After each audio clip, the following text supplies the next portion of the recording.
Hey everyone, Josh with Ultralife today. If you like what we're doing, like, subscribe, and share.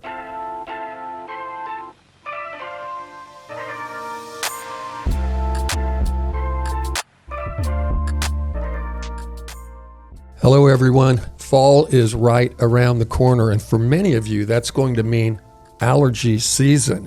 Well, this episode is about allergies. Welcome to Ultralife today. We're going to talk about where they come from, seasonal allergies, food allergies, what triggers them, and how can we combat that? Adam Payne. Hey, Josh. How in the world are you? It's been a while since I've been here, so I'm kind of I'm scared. Well, we've got one of our favorite people with us, Mary Jane Fry. She is a pharmacist, compounding pharmacist, but this lady handles calls and appointments with people around the country. She specializes in a lot of things, and so we're going to cover some ground today on allergies. And Mary Jane, welcome again. Thank you for having me. Yeah. So, boy, both of you guys, what are allergies? How does someone get an allergic reaction to something or develop one? I didn't believe in allergies when I was a young man. I didn't. I thought, I had friends that had allergies and they had to take medicine or use inhalers. I just thought it was a big scam to get out of school, honestly. But I'm proven wrong, obviously. I grew up actually in Western Massachusetts, and similar to Oklahoma, Western Massachusetts has one of the highest pollen counts in the country. And Oklahoma, I think it's known for its mold and its pollen, right? Mm-hmm. So I think we have like the double whammy here. And if anybody's in Oklahoma, it's a tough place to live with allergies. The mold counts are super high, and then when things start to bloom, it can be hard to even breathe here. So I know that this show is going to really resonate with a lot of our listeners. No question. And I know Mary Jane Fry, you are one of our favorite people. I'm so glad to have you here.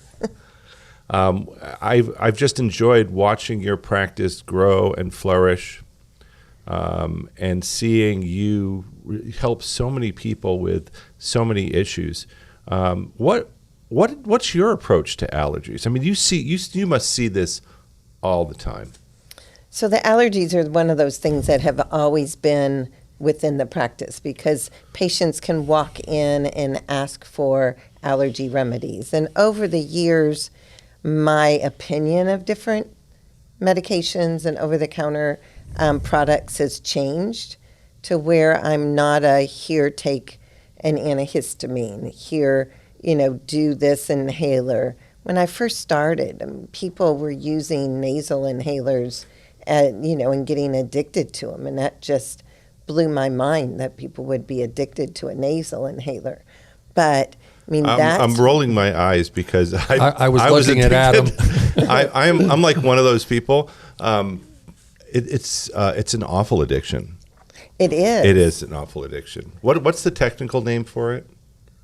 It's like there's a medical name for being it's. I don't know. It's like we'll have to look it up. But doctors like to give dumb diseases like being addicted to Afrin a very elegant name, so they can call you a dumbass without really letting you know that that's really what they're calling you. And I'm sorry, I just interrupted you. No, you're fine. So the nose inhalers, the nasal decongestants were, one place where I saw that going on early on. And then my mother had sinus infections my whole life. Wow. And at one point, her massage therapist told her to try this neti pot saline. And she didn't have another sinus infection the rest of her life. Wow. And so that really changed my opinion of how to shift into naturals. And then when my practice, I started talking to nutritional reps, and they had products that we could utilize without the side effects. That's when I really shifted over into to different ways to treating allergies. One big thing that I used to tell people all the time was if they were outside, come in and rinse their hair off, change their pillowcases on a regular basis, and that would really help them keep the animals out of the house, or out of the bedroom, keep the animals out of the bedroom. Those are ways for people who have really bad allergies to decrease those exposures. So what are histamines?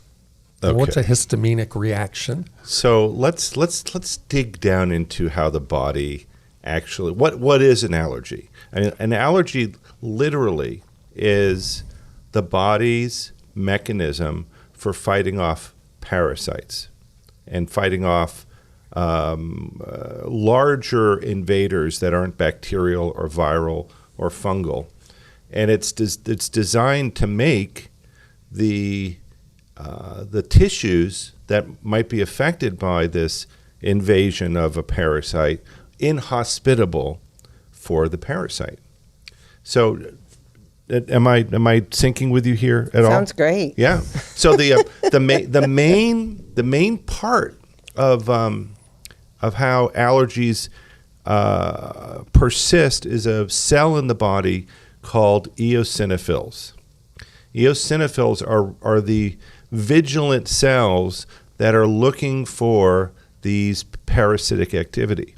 And there's a big theory about why we have so many allergies in the developed world. It's because we don't get parasites in our food or in our environment. We're not letting our kids play out in the dirt and eat rocks, and our food sources are so clean that we never get, pinworms or tapeworms, or you name all the lovely things that used to be common, right? Extremely common in the human experience. So there's some people that actually say that allergies are because our immune system, our parasite fighting system is so bored, it's looking for something to do. And when something triggers it, it's like, I found something, and it starts to react to it. So, and it needs an overwhelming signal, like pollen. Pollen is an overwhelming signal to the mucosa in our bodies, especially when something's blooming. So it's kind of not surprising that our bodies might interpret all of these millions and billions of pollen cells. I mean, they're cells. They're literally their sperm from trees, right? In our bodies, might interpret that as a parasite attack. And that's what happens. That's what primes it. And then we have the IgGs and the IgMs and the IgAs, and those are all of the different immune bodies, the antibodies that get activated. But it's this complex dance that's designed around parasites and how to help our bodies fight parasites. Do you think there is a relationship between the seasonal allergy reactions that people have and their diet, the food they eat, or why do people develop a food allergy for something? Do we understand that? I think food allergies are sometimes different, but there's cross sensitivity. So I tell people all the time, during ragweed season, you shouldn't be eating, if you have ragweed issues, don't eat melons, because melons, especially cantaloupe, is a cross sensitivity to ragweed. Wow, how Really? interesting. Mm-hmm. So if somebody's a big ragweed person, Don't eat melons. they shouldn't be eating melons. And sometimes when I tell them that, then they'll say, oh, well, my mouth sometimes gets sore when I eat it. So if you do any stacking, that makes things worse. So I have a chart that talks about allergies and stressors and hormones, and environmental issues, and they all stack on top of each other. When you get to the top, that's when you tip the iceberg over when it comes to histamine. And so I think that's a really good graphic for people to understand that why one day I'm fine with my cantaloupe, and the next day I'm not fine with my cantaloupe. And the female hormone issues, if I'm on my cycle, then it can be worse allergies. Wow. And the histamines get worse. I was listening this week, and them talking about how histamines cause trouble with women's cycles, and they have more cramping if they're very sensitive to allergies. And so you get into ragweed season, and people have issues. And then now that I'm doing genetics, it's just an extra piece to be able to see, because if somebody doesn't know how in their body to break down the histamine, then they're going to have a larger response or a bigger response to histamine, or it might not take as many levels of stacking before they have that response. You know, it seems to me that I did a week at camp, and I volunteered as a dad many years ago, and I had all these fifth grade boys, about 13 of them. Camp class. And yeah, it was there, and it was so unusual. I was up 3 to 4 times a night with about 5 of the boys out of the 13 there had the most horrible asthma, and they would have attacks in the middle of the night, and I would have to take them to the nurse's station. This just went on over and over and over, and it just seems like more and more and more children are developing allergies at a younger age. Do we understand why that is? I mean, I always think that food plays a massive role in that kind of thing. What do you think? So food allergies and food sensitivities are two different things. So if the body's on high alert because they are having constant impacts from something, then those foods are definitely going to be extra insults to the system. And I think the immune system is having trouble responding to all of these new foods and these chemicals that are in the foods. And so that's got to be part of the play also, don't you think? Oh, yeah. And GMO doesn't digest like non-GMO foods do, some of them, right?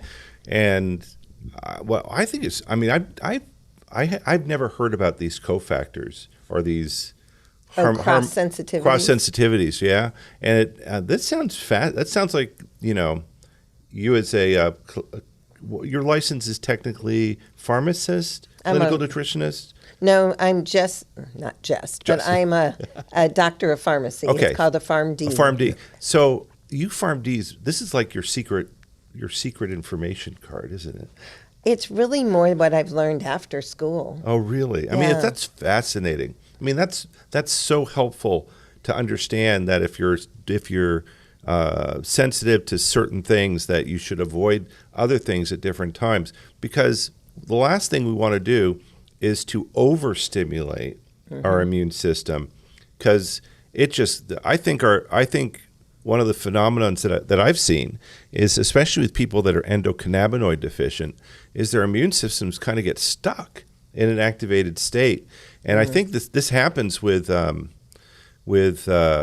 that have asthma or eczema. Eczema is another really an interesting example of an allergic response.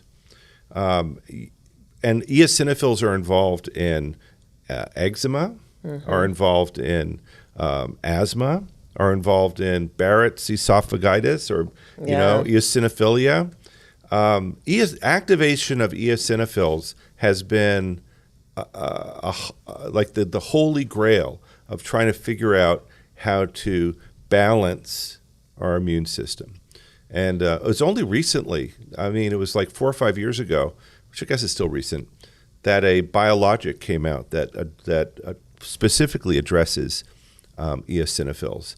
But up to that, there were very limited interventions that could actually do something. Well, and what I was hearing this week when I was researching for the show was that the antihistamines will have a reverse benefit or a negative after they've been taken for a while. Oh, wow. And so that's where, there's lots of side effects to antihistamines, the dry mouth, the dry eyes, the constipation. And so I'm not a fan of antihistamines. I know that some people need to take them, but anytime I can get them to take a natural substance, then I'm going to do that first. Okay, so I'm actually pretty naive. I know a lot about natural substances, but really, what's the palette that you have as a doctor of pharmacy in the natural world that could have any effect on these poised immune system to react?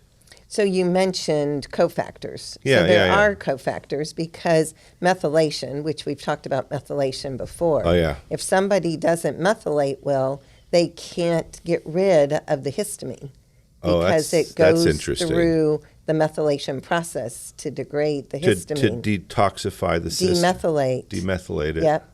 Huh. So that's one thing. So you need a methylation system, your B vitamins. Vitamin C is a natural support for allergies. Yeah. So a lot of the immune allergy products will have that. And then quercetin, because of the stabilization of the mast cell. Interesting. So when we talk eosinophils, there's also, the mast cells are what hold the histamine. Right. And So the mast cell eosinophils has activate to- the mast cells that, what's it called? They degranulate? Is Right. That, yeah. Hmm. So if the mast cell ruptures and the histamine's released, then that's the cascade starts.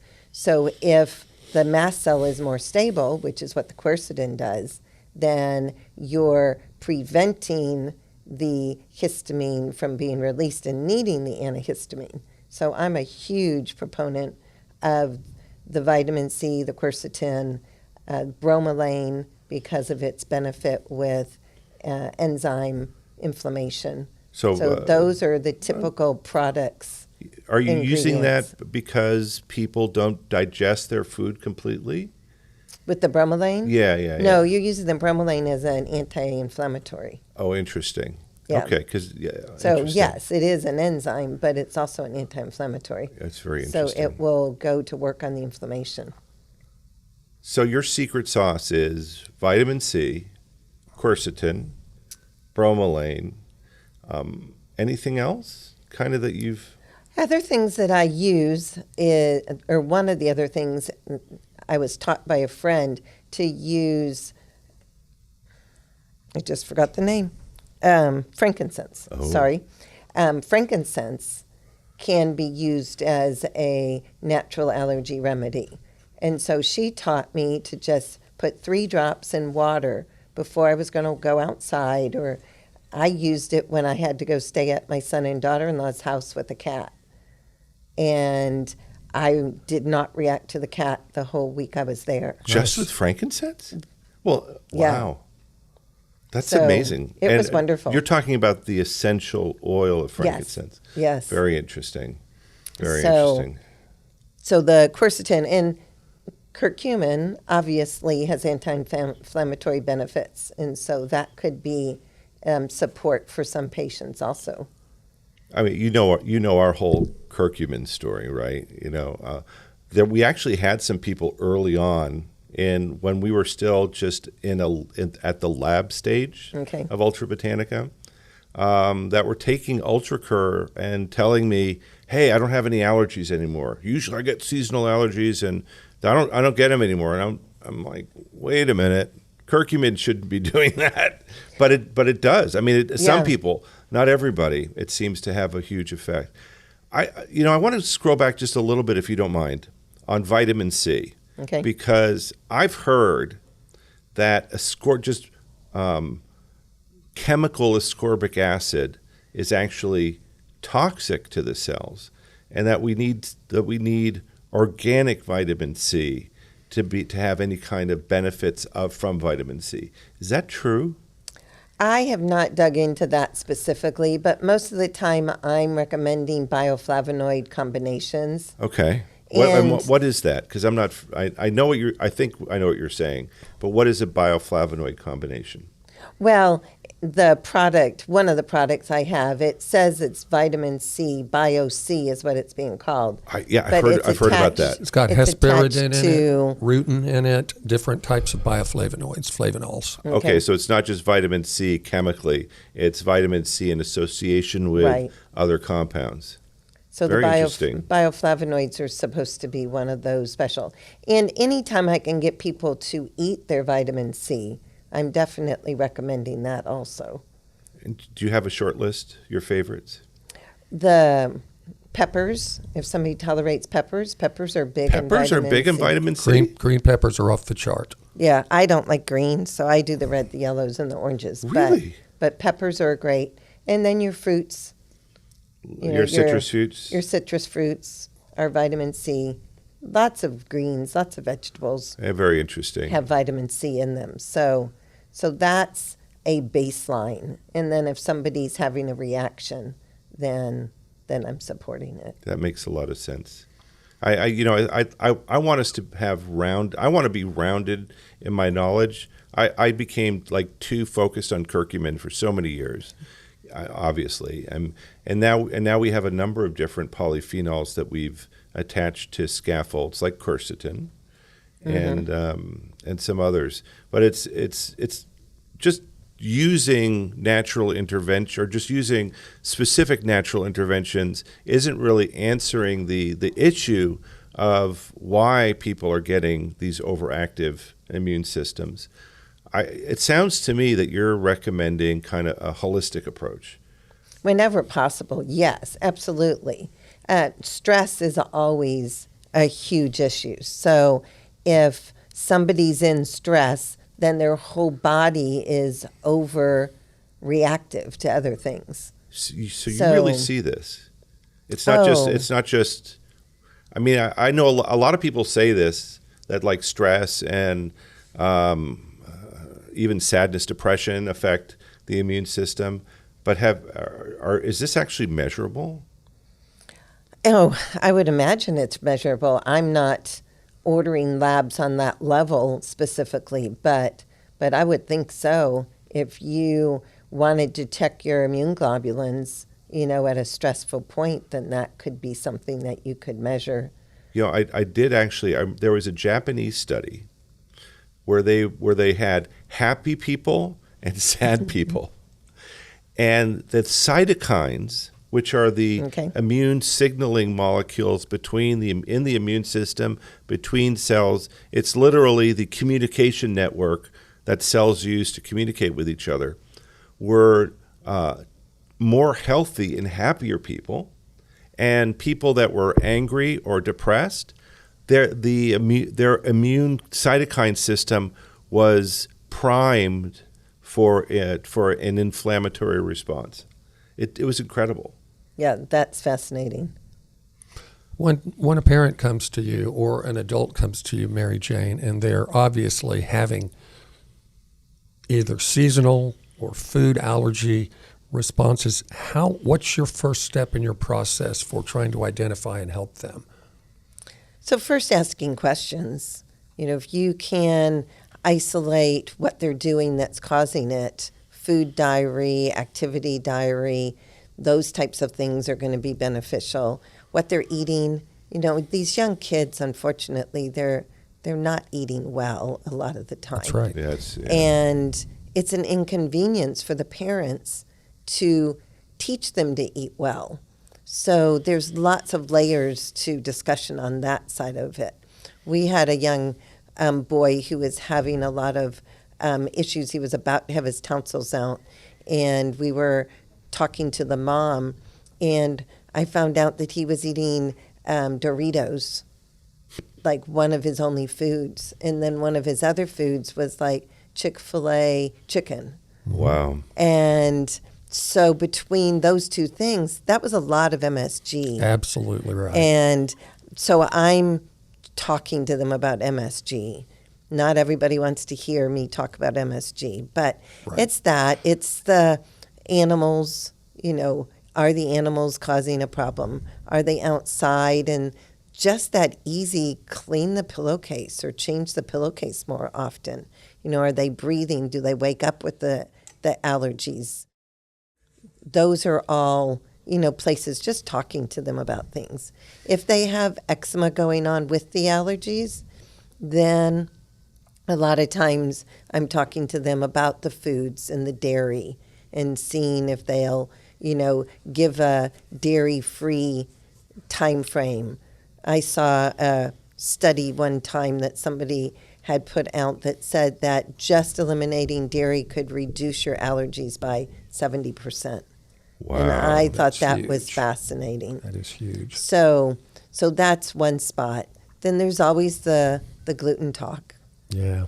So the wheats. The big elimination diet. Yeah. elimination The diets. elimination People, diet. it even sounds angry. Yeah, we're going I to know. eliminate you. It's kind of scary. So I did have a man recently whose wife was already gluten-free, but he was eating gluten whenever he was out.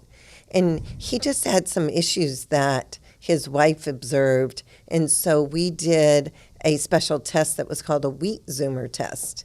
And so it looked at all the gluten and non-gluten portions of the grains. And he was off the chart. And she's shocked. She's happily shocked at how fast he responded Wow. Oh, to good. the elimination. Yeah. So it was really good. I went through an elimination diet early on when I started to have my functional issues with nerves, and I would have days when I couldn't move. Literally, I'd wake up in the morning, and I would be curled up on the couch in pain, weakness, brain fog, completely unable to function as a human being. And I couldn't there was no correlation to anything that I was eating. There was no correlation to any of the drugs that I was taking. And then I got with a naturopath, and they put me on an elimination diet. And it turns out that it was shrimp. But it was shrimp. It was if I ate shrimp the previous day, the next day, I would be completely flattened out. I couldn't do anything. And there was no way for me to functionally make a correlation between shrimp and my status because it was the day before. Yeah. And so, I mean, that's the power of an elimination diet is sometimes not so subtle because the connections between food and and how our bodies react to the food is in my case, it's not always immediate. So allergies are typically the immediate responses. The sensitivities are typically those things that take longer. Interesting. So when I did the food sensitivity challenge on myself, I eliminated it for a week, and then when I brought it back in, I ate it for 3 days and then watched what happened for 4 days that you could see the response. That's what I did, and that's the only way I was able to figure that out, at least that one little part. Yeah. So is it in the literature, have they done enough studies to really determine why some people never have allergies and some people do? I mean, I'm always the guy that's going to look at diet. I'm always going to do that. And I've seen therapeutic diets heal so many people, thousands of people, hundreds of thousands of people that I've read about. But a therapeutic diet is historically not a maintenance diet. Right. Therapeutic diets can actually harm you if you stay on them long enough. So I'm curious. Have they done the work to really determine why and why not? Yeah, it's we're living too clean, Josh. Allergies are not a problem in third world countries where kids and people are exposed to parasites from a kids and onward. Their parasite infection system is appropriately positioned to fight off parasites. It's not bored. So I obviously have not been a clean living guy because I've never had a problem with allergies. I would say the other piece is the genetics. Yeah. That's where I was hoping you were So, going to go. yes, because if you are somebody who has the genetic SNPs that make you more inflamed, if you don't detox well, if you have histamine degradation issues, then all of those things are going to stack on top of your foods, your external environments of you spend your days in a woods or you spend your days, at the beach, all those types of things. But if you take two people in the same family and they're all the same exposures except their genetics happen to be opposite, then you can see those kinds of things, I think, more. And so I know you love doing genetic testing, and it really helps you to identify certain things about a person's life. And does that also even steer your ability for diets and supplementation and everything when you absolutely. when you learn about that? The company I use is called 3x4 Genetics, and they give the top 3 pathways that have the most impact potential in your system. And so if inflammation is your top pathway, then if you're eating a lot of inflammatory foods, then we try to shift you to eating some anti-inflammatory foods and eliminating the inflammatory foods and seeing how your symptoms change. And what are the 3, you mentioned 3 main pathways, and you just mentioned one being the inflammation pathway. What are the other 2? And every person is different. Okay. So there's 4 cellular pathways at kind of the top. So those are inflammation, detoxification, methylation, and oxidative stress. So they happen in every cell in the body. So that's where we start most of the time. But then they have systems pathways. And the systems is glucose and insulin, it's bone, it's brain, it's mood. And so there's all of those systems that come into play also. So what happens, because they're pathways, is that there's multiple SNPs that fit into each of the pathways. And each SNP has a score within that pathway. And so when they're looking at the top 3 pathways, it has to do with who wins the score. So inflammation, detoxification, oxidative stress, those are all ones that most of the time people know what those are doing. Antioxidants are supporting your oxidative stress. Detoxification is clearing out toxins, making the liver work better, making the kidneys work better, the lymphatic system work better. Those are all about detoxification. And then inflammation is about the cells not getting rid of the inflammation. Inflammation is good. We need inflammation. Adam would say, that we really need inflammation. But if your body stays inflamed too long, then chemicals are building up that are going to cause more damage. So do you recommend for someone that is, I'm trying to think if someone has ever come in to get a 3x4 test from you, they weren't in any way thinking about allergies at the time. Maybe they had them, but I know you'd get a history and find that out. But have you, seen genetics on somebody, started them on the right supplement and stuff, and all of a sudden they have these really beneficial side effects that they weren't expecting, like, oh my gosh, I don't have allergies anymore, or I'm not tired, I don't have brain fog, Well, especially so after the systems, then there's an energy pathway and then there's a nutrient pathway. So with the nutrients, we sometimes see that they're low in B vitamins, and if they're through the methylation and gut absorption, we can tell, that they're probably not absorbing as much Bs as they should be. And that's one of the cofactors to allergies. So that's a place. Or we find out that they have a gluten sensitivity and that triggers it. Or we just take care of inflammation and that resolves some of the inflammation. So there's all of those different places. Do you recommend almost every one of people that comes and consults with you to do one of the genetic tests? Sounds like it reveals so much to give you a roadmap to help someone get back to health. I would love that everybody do it, but not everybody is focused in on it at first. So Right. sometimes I have to work through what they want me to work through first, and then dependent on what resolves, then I'll say, I really think that this would be a good spot to look. Because we can see how hormones, I forgot one of the systems is hormones. Okay. And so we can see from the cellular how the body is going to respond. From the detox, we can see how they're going to clear their hormones. And so sometimes they want on hormones really bad and they don't get the response that they want to get, or they get an exasperated response to the hormones. And that's where I can say, if we check your genetics, we're going to know if we're missing something when it comes to the hormones. So I would love everybody to do it at the beginning, but I'm realistic at what their costs are and what their expectations are. And genetics is only a propensity towards what could happen.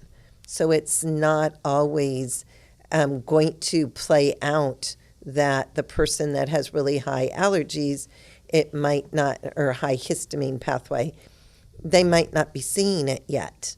Okay. And so as you get older, as your body's not clearing as well, or as you go through a high estrogen or a low estrogen part of your life, that can change everything. And so sometimes they have to come back to it. You mentioned some cool practical steps, Mary Jane. One that I hadn't even thought of quickly changing sheets and pillowcases regularly when Oh my gosh. allergy seasons come by like that. Of course, I'm a cat person. Adam's a dog. And I'm a dog-cat person. Yeah, you're both of those. But this is You mentioned whole food vitamin C, which maybe that's one reason I do so well, because I love limes and lemon, and I squeeze them in my water and drink them like all the time.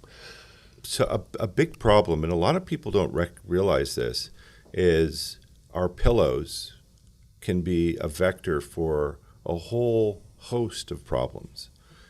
Most people, I worked on a project with DuPont back in 1994 when I was working in an advertising agency.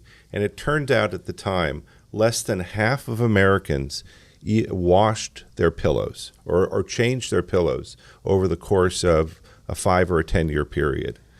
And they did research to take a look at what's inside of a pillow and how what's inside of a pillow affects the health of individuals. And let's say, I'm going to say this, what's inside of a pillow is more disgusting than what's inside of a toilet. Okay, then. It's full. I guess a lot of people full, are going to be washing their pillows. And it's pillowcases. literally most of the, if it's a natural feather pillow, most of the material in there is going to be bacterial after a certain point in time, just because it thrives in that environment. And so it's so important to, a friend of mine, Israel Hanna, he had the same pillow since he was a young man. And it was his favorite pillow that he had to sleep with every night. And he had horrible congestion problems. Yeah. And I said, Israel, let's buy you a new pillow. And this guy doesn't like change. And she was like, what? I have to give her up my pillow? But he came and gave me a hug the following week that I saw him at church. And he was like, Adam, I had one of the best night's sleeps I've ever had. Amazing. Because I'm now sleeping on a new pillow. Wow. Well, That's huge. We've covered a lot of bases. I mean, there's air quality things. I'm a big believer in right kind of air purification in the home. Yep. I think that's a really good thing, a must. I'm a person that is actually very sensitive to dyes and perfumes. Mm-hmm. I do not like them. Now, I wore a lot of do not cologne when like I was a them, young Sam, man, I but am. I haven't put any cologne. Now, I'll use essential oils. Yeah. They don't affect me negatively at all, but give me the wrong kind of Air freshener. fabric softener or something yeah. like that. Oh my gosh, it just does me in. It So the just does me in. perfumes you're talking are really Yeah. can be Yeah. Absolutely right. Chemical perfumes. We, Yeah. What about local honey for allergies? We didn't What a cover great that. idea. It's one of those fun little mythical things that people talk about. Does it really work? Do we think it works? What do you think? I've heard it works. So if it's local is what I've heard. Now, I don't have the science or the research, but I'd been told that it had to be between 50 and 70 miles, somewhere in there. I can't remember the exact, but it had to be close. Because I bought some in Shawnee, and I was like, is that close enough? So yes, it does have to be local. The theory is because the bees are collecting the pollen that are in this local area, that it's providing these immune factors to the body that help the body adjust to whatever pollen it's dealing with. So what about if the honey's a year old or a year and a half old? That's a great question. I have no idea. I know that you got to think there are probably scientists out there that are studying this question. It's a PubMed hunt. We got to go into PubMed and take a look. Well, we're going to close out this episode. If you would like to get in contact with Mary Jane Fry, it's pretty simple. Medic Pharmacy at sbcglobal.net. Medic spelled MEDIC. Medic Pharmacy at sbcglobal.net, or you can call the pharmacy 405-755-3921. It's Ultra Life Today.